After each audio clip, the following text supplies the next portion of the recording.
शिप्रा झा, बिहार में विधि व्यवस्था को लेकर सियासत फिर से सुलगने लगी है। नेता प्रतिपक्ष तेजस्वी यादव के सवाल पर सम्राट चौधरी ने तीखी प्रतिक्रिया दी है।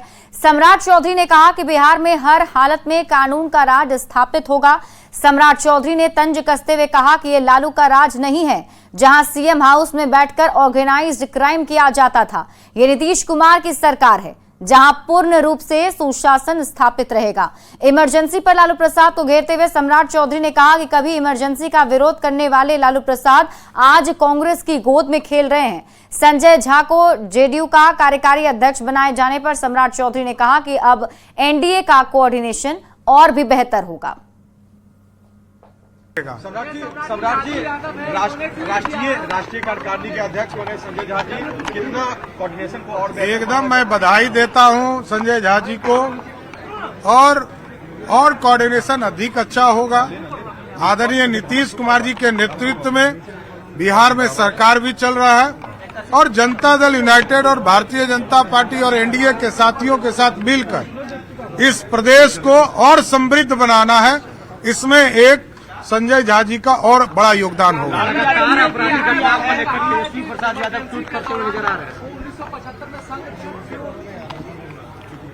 अब लालू जी को कुछ चीजें याद नहीं रहती है, बुजुर्ग हो गए हैं, बूढ़े हैं, आदरणीय हैं, लेकिन एक चीज समझिए कि 74 के आंदोलन में जिस व्यक्ति ने अपनी बेटी का नाम मीसा रखा हो, वो कांग्रेस पार्टी के गोद में खेलता हो, इससे बड़ा दुर्भाग्य क्या होगा। जी ने फिर से लॉ एंड ऑर्डर पर सवाल उठा दिया है। देखिए, एकदम स्पष्ट रहिए, स्पष्ट तौर पर सभी पदाधिकारी को कह दिया गया है और कोई भी व्यक्ति, कोई भी अफसर हो, बड़े से बड़ा अफसर हो, आपको हर हालत में काम करना पड़ेगा और कानून का राज स्थापित करना पड़ेगा। नीतीश कुमार जी ने जो सुशासन स्थापित किया है, उसको फिर से स्थापित करना पड़ेगा। ये लालू जी का राज नहीं है जो सीएम हाउस में बैठकर ऑर्गेनाइज क्राइम होगा। ये नीतीश कुमार जी के नेतृत्व में सरकार है, पूर्ण रूप से सुशासन स्थापित किया जाए। अब सम्राट चौधरी के बयान पर सियासत गर्म हो गई है। सम्राट चौधरी ने कहा, लालू प्रसाद के राज में सीएम हाउस में बैठकर ऑर्गेनाइज्ड क्राइम होता था। बीजेपी और जेडीयू ने सम्राट चौधरी के बयान का समर्थन किया है, तो आरजेडी और कांग्रेस ने पलटवार किया है। कि आदरणीय नीतीश कुमार जी ने जब से बिहार की बागडोर संभाली है, तब से बिहार में कानून के राज को स्थापित किया है, क्राइम और क्रिमिनल्स के साथ नो कॉम्प्रोमाइज की नीति अपनाई है। तभी बिहार में माहौल परिवर्तन हुआ और बिहार के लोग इस बात की गवाही हमेशा देते हैं। एक से एक बड़े बड़े बाहुबली, एक से एक बड़े अपराधी सब सलाखों के पीछे चले गए। लालू राज में सरकारी तंत्र के द्वारा ऑर्गेनाइज्ड क्राइम होता था। अब जो है माननीय मुख्यमंत्री श्री नीतीश कुमार जी के राज्य में अपराधियों को जेल भेजा जाता है। उन लोगों का वही तो अड्डा था और अन्य मार्ग से अपराधियों का तांडव बिहार भर में चलता था। थाने में एफआईआर होगा कि नहीं होगा, ये भी अन्य मार्ग से फरमान जारी होता था। सम्राट चौधरी जी, लालू फोबिया के शिकार होने की जगह बिहार में जिस तरह से अपराधियों का ग्राफ बढ़ रहा है, उसको रोकने की दिशा में कार्रवाई कीजिए। आप स्पष्ट रूप से ये बताइए कि बिहार में सत्ता केंद्रित अपराध जो बढ़ रहा है, उसको रोकने की दिशा में क्या कार्रवाई हो रही है। बिहार में एनडीए की सरकार डबल इंजन की चिल्ला के शोर मचा रही है की गारंटी है, लेकिन डबल इंजन की गारंटी का जीता जागता उदाहरण 9 दिनों में 5 पुलों का गिरना, जो दर्शाती है कि डबल स्पीड से बिहार में भ्रष्टाचार का संरक्षण बिहार सरकार दे रही है। दिल्ली में सीएम नीतीश कुमार ने बिहार निवास का निरीक्षण किया। नीतीश कुमार ने कहा कि ये बिहार निवास अच्छा नहीं है, इसमें बहुत कम लोगों के रहने की जगह है, नया बिहार निवास बनवाएंगे, यह हमने पहले ही तय कर लिया था। वहीं संजय झा को पार्टी का कार्यकारी अध्यक्ष बनाने पर नीतीश कुमार ने कहा कि संजय झा को अध्यक्ष हमने ही बनाया है। संजय झा को राज्यसभा भी भेजा, अब ये यहाँ रहेंगे और पूरा काम देखेंगे, सभी लोगों से बात करेंगे। इससे पहले कई राज्यों का प्रभार भी दिए गए थे। नीतीश कुमार ने कहा कि ललन सिंह को भी केंद्रीय मंत्री के तौर पर हमने ही नाम तय किया। हमने इनके बारे में कहा कि यही रहेंगे। अब पहले वहां न रहते थे जी, पार्टी को मजबूती मिलेगी। तब अब यहाँ भेज दिए हैं लोकसभा, राज्यसभा में, तब यहाँ रहेंगे तो ये पूरा का पूरा सब जगह का काम देखेंगे और सब लोगों से बात करेंगे, ये अच्छा रहेगा। और कई राज्यों का तो इंचार्ज इनको बनाए हुए थे, इसलिए हम कल खुद ही करने हम घोषित किया तो सब ने स्वीकार कर लिया। भरोसा है कि संजय झा पार्टी को मजबूत करेंगे सर? भरोसा है आपको कि संजय झा? बिल्कुल ठीक है। आप देख नहीं रहे इनको पटिया कर है, इनको नहीं जालन सिंह केंद्रीय मंत्री बने हैं, मंत्री है ये। पार्टी अरे पटिया में किसको बनाना था? आखिर देना हम ही को न था, तो हमने ही तय किया। फिर हम लोग की सरकार बनेगी बिहार में, फिर संसद। संजय झा को जेडीयू का राष्ट्रीय कार्यकारी अध्यक्ष बनाने पर प्रदेश जेडीयू अध्यक्ष उमेश कुशवाहा ने स्वागत किया है। उमेश कुशवाहा ने कहा कि इससे केवल फायदा ही फायदा होगा। अन्य राज्यों में संगठन को देखना है, विस्तार करना है, इसलिए संजय झा को जिम्मेदारी दी गई। 2025 का विधानसभा चुनाव से नीतीश कुमार के नेतृत्व में होगा, इसमें कोई संदेह नहीं है। लोकसभा चुनाव में से नीतीश कुमार के नेतृत्व में एनडीए ने बिहार में अच्छा प्रदर्शन किया। लोग कह रहे थे पार्टी खत्म हो जाएगी, टूट जाएगी, लेकिन बिहार में पार्टी की जड़ें और मजबूत हो गई हैं। नीतीश कुमार वही नीतीश कुमार हैं। बात करते हैं जेडीयू के बिहार अध्यक्ष उमेश कुशवाहा से। उमेश कुशवाहा जी, नए राष्ट्रीय कार्यकारी अध्यक्ष बनाए गए हैं संजय झा, किस तरह से देख रहे हैं और बिहार में कितना फायदा होगा इस बात का? नहीं, इसमें तो कहीं दो राय नहीं है, फायदा ही फायदा होगा। और जो हमारा आप जान रहे हैं कि हमारे पार्टी के सर्वमान्य नेता माननीय मुख्यमंत्री नीतीश कुमार जी, उनके नेतृत्व में बिहार की सरकार चल रही है, तो बहुत कम मौका मिलता है देश के अन्य स्टेट में जाने के लिए और संगठन को देखने के लिए। इसके लिए कार्यकारी अध्यक्ष उनको बनाया गया है। संजय झा जी को विशेष फायदा होगा, बहुत अच्छा, माने कि उसमें लोगों को काफी उत्साह है। हमारे बिहार ही नहीं, जो देश के हमारे पार्टी के जो वर्कर हैं, कार्यकर्ता हैं, उनमें एक अलग उत्साह है। बिहार विधानसभा चुनाव 2025 के अंत में होना है, उसमें जेडीयू की तरफ से भी कहा गया है और बाकी जो एनडीए के सहयोगी दल हैं, बीजेपी या चिराग पासवान की पार्टी है, उपेंद्र कुशवाहा की पार्टी, सबकी तरफ से कहा गया है कि नीतीश कुमार के नेतृत्व में ही चुनाव लड़ा जाएगा।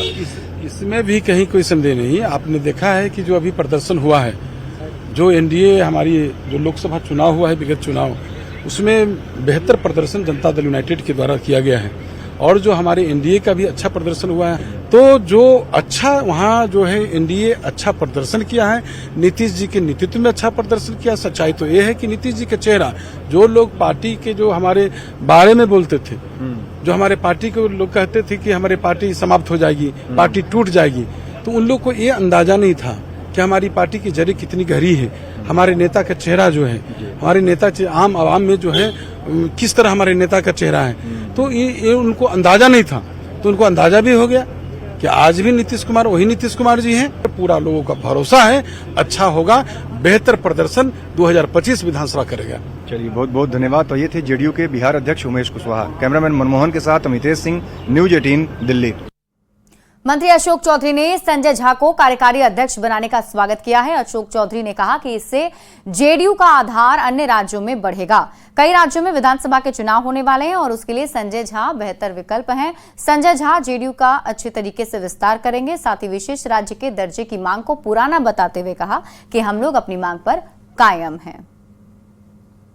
एक साल के बाद बिहार में चुनाव है और माननीय नेता उतना समय बाकी राज्यों में नहीं दे पाएंगे, उसमें उन्होंने कार्यकारी अध्यक्ष की नियुक्ति की है। और कार्यकारी अध्यक्ष की नियुक्ति होने से हमें लगता है संजय झा की नियुक्ति होने से पैन बिहार, क्योंकि बिहार के जो कार्यकर्ता लंबे समय से इस इच्छा को पाले हुए थे कि हमारी पार्टी राष्ट्रीय पार्टी के रूप में उभरे, उसमें कहीं ना कहीं बिहार की जो एक्टिविटी थी वो कारण बन रही थी। इसलिए संजय झा जी अब दिल्ली में रहेंगे तो हमको समझते हैं कि कार्यकारी अध्यक्ष के रूप में तो जहाँ जहाँ हमारे यहाँ आने वाले चुनाव हैं, हरियाणा है, झारखंड है, इन सब प्रदेशों में कैसे पार्टी चुनाव लड़े, किनके साथ तालमेल हो, इन सब चीज़ों पर बात करेंगे और पार्टी को राष्ट्रीय स्तर पर उभारने में एक अहम भूमिका का निर्वहन करेंगे। जेडीयू के राष्ट्रीय कार्यकारिणी की बैठक में संजय झा को अध्यक्ष बनाए जाने का मंत्री शीला मंडल ने भी स्वागत किया है। शीला मंडल ने कहा कि सीएम हमेशा मिथिला पर ध्यान देते हैं, इसलिए संजय झा को कार्यकारी अध्यक्ष बनाया गया है। इससे अच्छा मैसेज जाएगा। देखिए, ये तो बहुत अच्छा बात है और माननीय मुख्यमंत्री जी हमेशा मिथिला के प्रति हमेशा ही सजग रहते हैं और हमेशा मिथिला के लिए वो सोचते हैं और काम भी करते हैं। आपको देखने को मिला है, सब लोगों में अच्छा मैसेज गया है, बहुत खुश है सब लोग। पर संजय झा को लेकर अब जेडी के नेता कह रहे हैं कि वो बीजेपी के एजेंट है और मजबूत स्तंभ है जेडीयू का। देखिए वो क्या कोई कहता है, इस पर नहीं कटाक्ष करने की जरूरत है। वहीं जेडीयू ने संजय झा को राष्ट्रीय कार्यकारी अध्यक्ष की कुर्सी सौंपी है। इस बात की चर्चा हो रही है कि नीतीश कुमार ने संजय झा को कुर्सी सौंपकर सोशल इंजीनियरिंग का बड़ा दांव खेला है। जेडीयू पर लगा ठप्पा की पार्टी लव कुश और अति पिछड़ा की पार्टी है। इस मिथक को तोड़ते हुए सवर्ण समाज को कुर्सी दी गई है। मंत्री रत्नेश सदा ने कहा कि नीतीश कुमार किसी जाति या विशेष जाति की राजनीति नहीं करते हैं, वो तमाम जाति और समुदाय की राजनीति करते हैं। राष्ट्रीय कार्यकारी अध्यक्ष के तौर पे संजय झा को कुर्सी पे बिठाया है, क्या मैसेज देने की कोशिश की गई जेडीयू की तरफ से?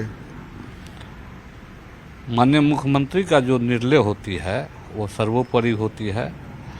मैसेज पूरे देश में बहुत अच्छा गया है, इससे बड़ा मैसेज और कोई नहीं हो सकता। हम यही कहना चाहेंगे आपके चैनल के माध्यम से। आदरणीय मंत्री सह राज्यसभा सांसद सह संसदीय दल के नेता और राष्ट्रीय कार्यकारिणी के अध्यक्ष जो बनाए गए हैं, इससे समाज में अच्छा मैसेज गया है। पूरे बिहार नहीं पूरे देश में गया है संजय झा के बनने से। तो विरोधियों को क्या मैसेज देने की कोशिश कर रहे हैं? आखिर कौन सा सोशल इंजीनियरिंग साधा गया है? पहले सुनिए, विरोधी क्या बोलते हैं उससे हमको लेना देना नहीं। हमारी दल की बात है, हमारी दल का जो निर्णय है वो पूरे देश के जनता के बीच में अच्छा मैसेज गया है और ये निर्णय स्वागत योग्य है। लेकिन माना जा रहा है कि इस फैसले से नीतीश कुमार ने एक मैसेज देने की कोशिश की है, सोशल इंजीनियरिंग को साधने की कोशिश की गई, चूंकि अमूमन माना गया है कि भाई लौकुश की पार्टी या अति पिछड़ों की पार्टी है जेडीयू। कोई एक जाति या दो जात से कोई पार्टी नहीं चला है। जब तक सभी जाति का समागम नहीं होती है तब तक कोई पार्टी नहीं चलती है। और ये जो विरोधियों के द्वारा कहा जा रहा है ये बेबुनियाद है। संजय झा को जेडीयू का कार्यकारी राष्ट्रीय अध्यक्ष बनाकर क्या नीतीश कुमार ने सोशल इंजीनियरिंग का बड़ा दांव लगाया है? इसके पीछे वजह बताई जा रही है कि महागठबंधन में सवर्ण उम्मीदवार को ज्यादा टिकट देती है। उसे रोकने के लिए पहले ललन सिंह को केंद्र में मंत्री और अब संजय झा को कार्यकारी राष्ट्रीय अध्यक्ष बनाया गया। कांग्रेस नेता शकील अहमद खान भी इशारों में इस बात को मान रहे हैं। शकील अहमद खान ने कहा कि जेडीयू में लगातार बदलाव हो रहा है, सवर्णों को साधने का उनका मकसद हो सकता है। मैं देख रहा हूं कि जनता दल में तब्दीली बड़ी जल्दी हो रही है। 2 साल के अंदर ही कई चीज़ों की तब्दीली हो गई। कोई आ रहा है, कोई जा रहा है। तो जनता दल यू की लीडरशिप का फैसला कब क्या हो जाएगा इसका अंदाज़ा लगाना बड़ा मुश्किल है। एक माना जा रहा है कि भाई नीतीश कुमार ने एक सोशल इंजीनियरिंग का गेम खेला है। अमूमन माना जाता है कि लौकुश की पार्टी अति पिछड़ों की पार्टी है, लेकिन सवर्ण को इतने महत्वपूर्ण पद पर बैठाने का मतलब कहीं आने वाले समय में कांग्रेस जो पिछले बार विधानसभा चुनाव में मुझे याद है कि सवर्णों को अच्छी खासी संख्या में अपनी टिकट दी थी, कहीं उसको कमजोर करने की कोशिश तो नहीं मानी जाए? नहीं, ऐसा नहीं कि जनता दल यू ने सवर्णों को ऊँचे स्थान तो दिया ही है। ललन सिंह जी को दिया था, उसके बाद विजय चौधरी जी को दिया है, तो उनके पास तो ये स्थान देते रहे हैं वो। उसमें कोई हमारे जो उनके सबसे सीनियर नेता हैं, नाम मैं बोल रहा हूँ, सोशलिस्ट नेता हैं, तो उनको देते रहे हैं। वो राजपूत वर्ग से आते हैं, तो कोई भूमियार वर्ग से आता है, ब्राह्मण वर्ग से आता है। तो इसमें सोशल इंजीनियरिंग का सवाल नहीं, अपनी लाइकिंग है और उनको लगता है कि हमको इनके ज़रिए पार्टी को ज़्यादा साध सकेंगे, यही उनका मकसद होगा। और फिलहाल इस बुलेटिन में अभी के लिए बस इतना ही। आगे देख लेते हैं हेडलाइंस।